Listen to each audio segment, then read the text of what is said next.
the Essenes embodied Jesus Christ. The story of Jesus most likely began around 100 years before the story begins, with his birth at the beginning of the Common Era.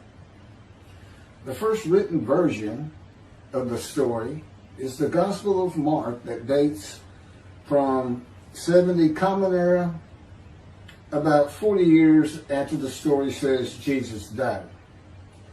This is also the time of the Jewish revolt against Rome and the defeat and expulsion of the Jewish people from the Promised Land.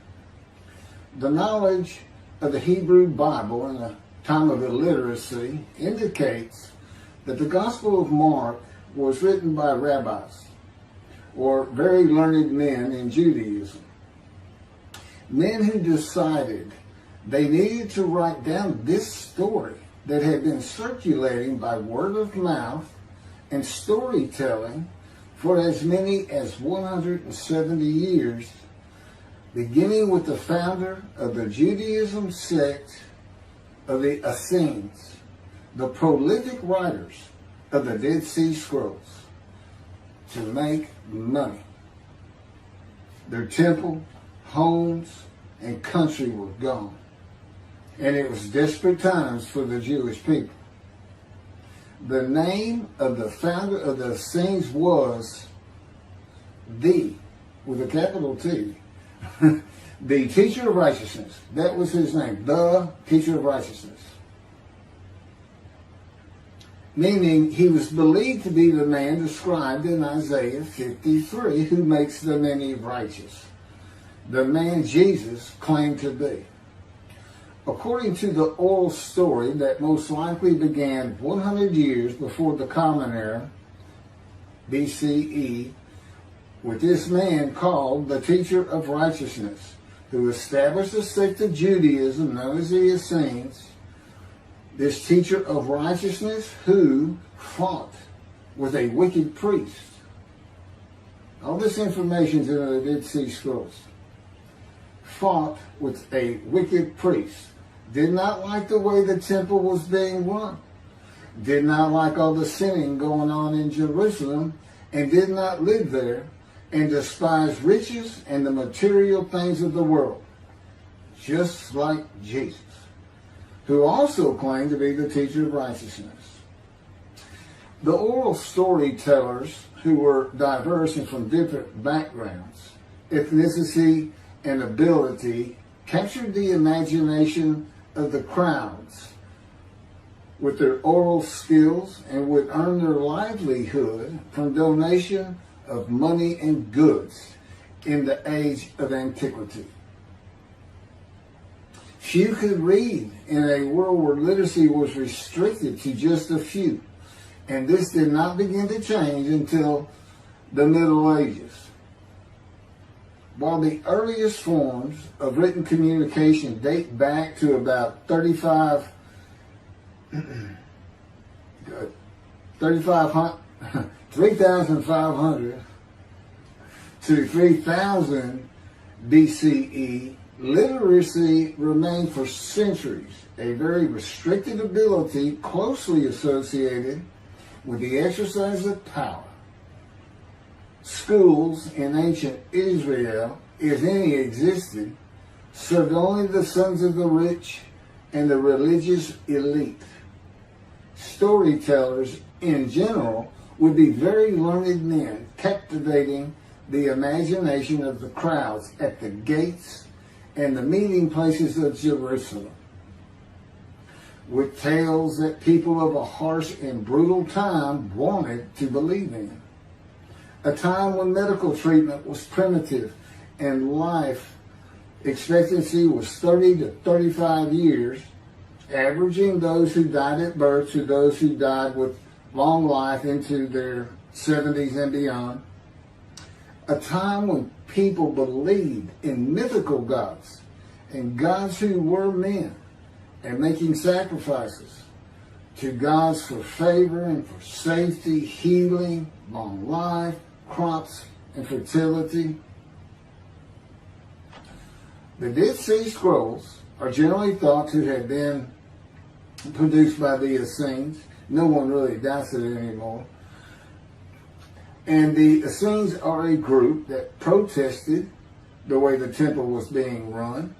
Many of the Essenes went to the cliffs and the caves east of Jerusalem by the Dead Sea, known as Qumran, to prepare the way of the Lord, following the commands of the prophet Isaiah. Today, in this day, the day of the Lord, because the land burns again, the Jewish people have returned, and Jerusalem and the ruined cities have been rebuilt, Elijah clears the way for the Lord. They went to Qumran to get away from the sinning of the people of Jerusalem and the ways of the religious elite at the temple, which would have been Pharisees and Sadducees. The Essenes are never mentioned. They're never mentioned in the New Testament. Now, they are prolific writers. And they had their own gate. They had their own gate throughout the life of Jesus and for 40 more years until Jerusalem was destroyed. And that in 70 Common Era, when everything was being destroyed, that's when they put those scrolls deep into pottery, big pottery, and buried them. That's what kept them from disintegrating into dust. And if you ever look it up, I mean, when I say prolific, there must have been many people, they were copyists. But they also did, well, I'm going to get to it. They made commentary on the scrolls. One of the first leaders of the Qumran community, again, was the teacher of righteousness, identified in the Damascus document and the Habakkuk Pesher. A Pesher is a type of commentary in Hebrew. In the Pesher literature, the teacher of righteousness is presented as a founding figure who directly clashed with an opponent called the wicked priest. Of course, we all know what Jesus went through with the religious elite, Sadducees, Pharisees, and the high priest. This was the wicked priest in his day, 100 years before the birth of Jesus. The man described in Isaiah 53 is often referred to the teacher because of verse 11, where God says, verse 11 of chapter 53 of Isaiah, where God says, "My righteous servant makes the many righteous." The teacher of righteousness and his followers left a library of information on his teachings, himself, and Scripture, and would seem to be the first of many men to claim or to be claimed by others that the man described in Isaiah 53. Jesus is not even the last. No, he's not. But, I mean, he's not even the last. The Hebrew noun pesher is found in the Hebrew of the Qumran scrolls in the sense of meaning, explanation, interpretation. It is similar to a midrash in the Talmud. Various biblical texts were deemed prophetic and were subjected to pesher interpretation even when appearing in non-prophetic literary context. The copy of the pesher of Isaiah dates to the beginning of the 1st century Common Era. The pesher of Habakkuk attributes this technique to the founder of the community, the teacher of righteousness. In other words, this pesher is written during Jesus' life. And they had their own gate, the gate of the Essenes. The Qumran sect, like the broader Jewish movement from which it sprang, took a critical view of the established orthodoxy of its time, believing Israel to be under divine judgment, regarding itself as the true remnant of Israel and awaiting its imminent vindication. At the, quote, end of days. At the end of days, evil would cease, the wicked would be destroyed, and the righteous would live under a divine blessing. This is not unlike the teachings in Judaism today of a redemption, restoration, and exaltation of the Jewish people by the world of Gentiles, the nations, with peace throughout the world. When the Anointed One comes, the Anointed One means Moshiach. The New Testament will say Messiah, but it just means anointed to do a task for God. And that would be from chapter 11, verses 1 and 2 of Isaiah. And the man is described in Isaiah 53 according to the sages and rabbis of the time. He was known as the leper scholar. And that's because it's a man suffering familiar with disease, sickness that will bring you to grief and be exposed to death. Today we would say cancer. And he makes the many righteous by his knowledge. That's in Isaiah 53. By his knowledge. Not by his death, not by his crucifixion. Nobody dies. Exposure to death is not death. Jesus died. He was never exposed to death. He didn't get near it, but it did not happen.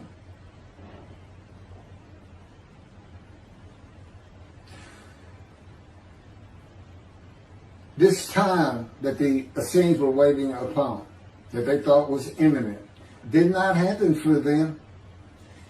And it is this teaching that Jews for Judaism uses in the analysis that Isaiah 53 describes the Jewish people as God's righteous servant, as one man, Israel.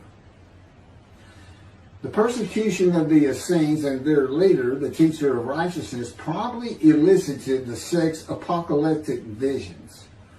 These included the overthrow of the wicked priest. Jesus pointed an accusing finger at the high priest and told him, "You shall see me return." Oh, it sounds threatening to me. The wicked priests of Jerusalem and of the evil people, and in the dawn of the Messianic age, the recognition of their community as the true Israel. Josephus Flavius describes this sect, the Essenes.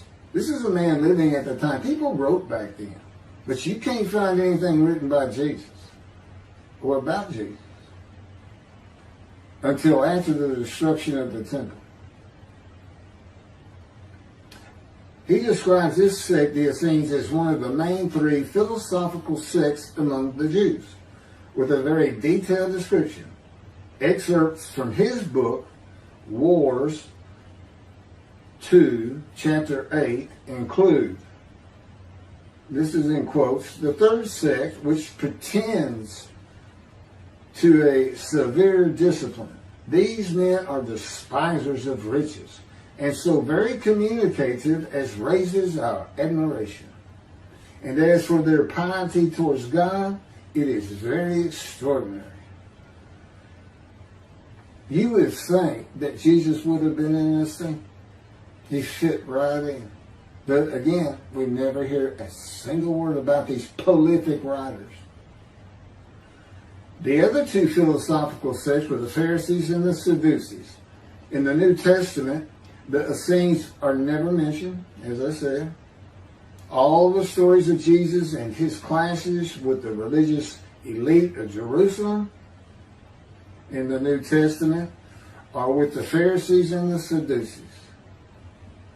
According to this same Josephus, the name of the gate in the southern wall of Jerusalem at Mount Zion was called the Essenes Gate. Everything about the Essenes says Jesus would have been one.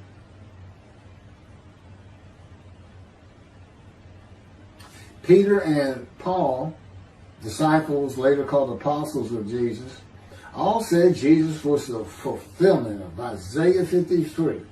and the teacher of righteousness. All of Christianity does today. The Essenes, again, were writers and copyists and had their own gate in the southern wall of Jerusalem. Their founding leader claimed to be the righteous servant, so did Jesus. It is impossible to believe that the Essenes had not heard of Jesus. It is impossible to believe they would not have gone to Jesus to question him and verify the stories around him and his claim of being God's righteous servant and right about him. Because they believed that their founder was the Moshiach and that the end times were coming. Moshiach, anointed one, described in Isaiah 53. They were great followers of the things Isaiah had to say, and there's a picture written on it during the life of Jesus. It's impossible to believe it.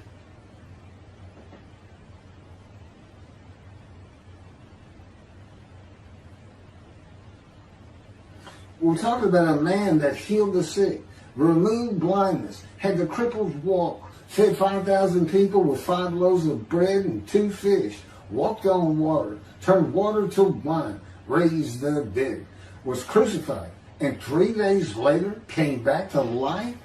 And you think these people, how about Joseph Philadelphus? Why didn't he mention that? He talks about the destruction of the temple. He was there.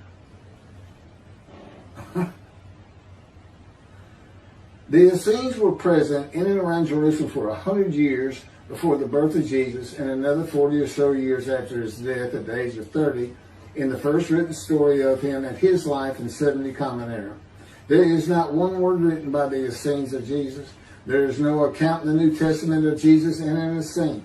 There are no writings or even a mention of him by a single person or group that was part of his generation while he was alive. There are no writings by Jesus.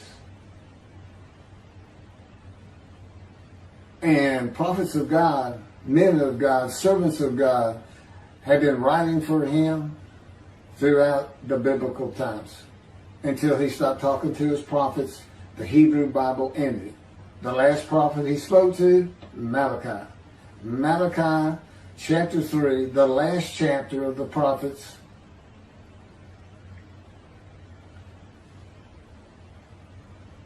writes for God the prophetic announcement that he will return. He's going to come back. Now, I've already talked about the 5 prophecies of Jesus of when he will return, and every single one of them was false. He didn't return, and his generation sons it up. Those who pierced him with the spear on the cross, he says in the Revelation on the first page, verse 7, those who pierced me with the spear shall see me return. I'm coming back quickly.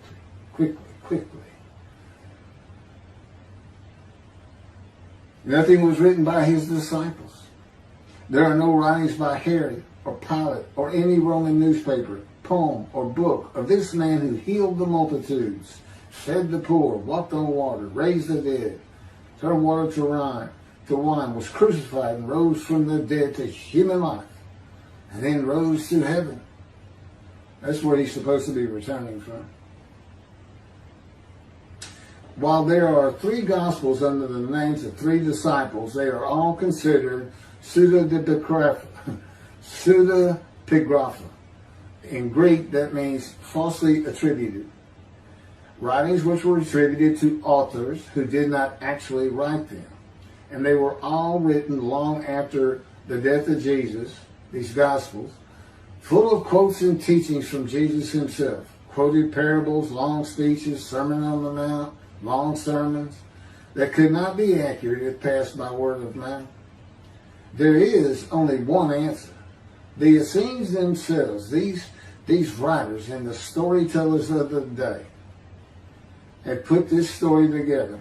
And even though the writers of the gospel knew full well these rabbis are learned men of the Hebrew Bible, they knew it didn't really fit. But you know what else they knew? Nobody could verify it. Nobody could check them. Nobody could check them. Now, I just did a video on the deceptions. The deceptive, it covers just Matthew. And there's 3 different stories of him and deceits in every one of them that you can go look up now. You can verify these things that I'm saying. I'm quoting them. I give the chapters, the books they come from. You can see Jesus changed Zechariah, verses 9 and 10, the verses, from riding an ass into Jerusalem and being crucified, as Jesus said all the prophets said of him, to what the prophet actually said. You can go look at it. He said he's going to go and defeat Rome, defeat the enemy in Rome, which in Jesus' time, in Jerusalem, and be king of the world, which at the time would have been the nations of the Middle East. And he would tell them all to surrender. That's actually, that's part of the verse itself, verse 10. And he would defeat the enemy and have the nations surrender and be king from sea to sea, lands into ocean. I mean, you can't get more deceitful than that. You can't lie greater than that. You're manipulating Scripture, God's holy word, manipulating it, deleting a verse 10, telling your disciples, tell everybody these things. That's why he's telling them. Tell everybody these things. I'm going in. They're going to kill me. Okay. That's what the prophets say. Don't forget. And that's what he's doing.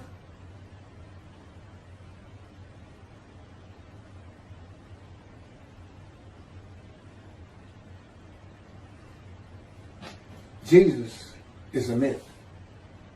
Go look it up. Go look at what a myth is. Believe me, it covers the New Testament. It covers Jesus Christ.